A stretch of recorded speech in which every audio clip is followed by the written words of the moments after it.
Stephen ചേട്ടാ, ഇനി വരാൻ പോകുന്നത് ഇവിടുത്തെ ഒരു മെയിൻ വില്ലന്മാരിൽ പെടുന്ന ഒരാളാണ്. ഞാൻ കഴിഞ്ഞ പ്രാവശ്യം വന്നപ്പോ കുറച്ച് വില്ലന്മാരെയൊക്കെ കണ്ടു. അതിലൊരാൾ തന്നെയാന്ന് തോന്നുന്നു.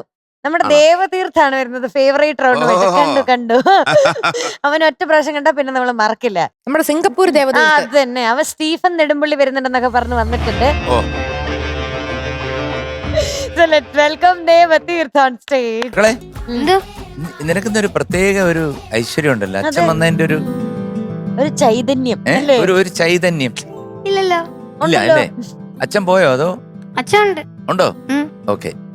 എടാ, നീ നിന്നെ തന്നെ ദേവ് ജൂനിയർ എന്ന് വിളിച്ച് നടക്കാനുള്ള കാരണം അതാണ് എനിക്ക് അറിയേണ്ടത്. ഞാൻ വെറുതെ വിളിച്ച് പറയാം. ശരി, അതിന്റെ ഉത്തരം ഈശല് പറയും. എന്റെ അടുത്ത് വില്ലയില് അവിടെ വെച്ച് എന്റെ അടുത്ത് പറയാ, ദേവൻ ജൂനിയർ എന്ന പേര് കേട്ടാ പെണ്ണുങ്ങളെല്ലാരും മയങ്ങി പോകുന്നു.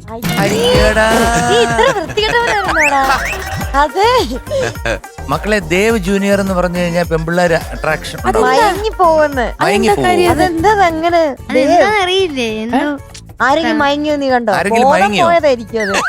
മക്കളെ, എന്തോ ഏത് പാട്ട് പാടാം? നന്ദി ആരോട് ഞാൻ ചൊല്ലേണ്ടു. ഞാനും ആലോചിക്കുന്നു, നന്ദി ആരോട് ഞാൻ പറയണം. നീ ടോപ്പ് സിംഗർക്കാണോ നന്ദി പറയാൻ പോകുന്നത്? അല്ല, സിംഗപ്പൂർ അച്ഛനല്ലേ നീ നന്ദി? ആർക്കാന്ന് എനിക്ക് അല്ല, വില്ലയിലുള്ള ഒരാൾക്ക്. ഞാൻ അറിഞ്ഞത് വില്ലയിലെ വില്ലനാ നീന്ന്. പിന്നെ ആരാണ് വില്ലൻ?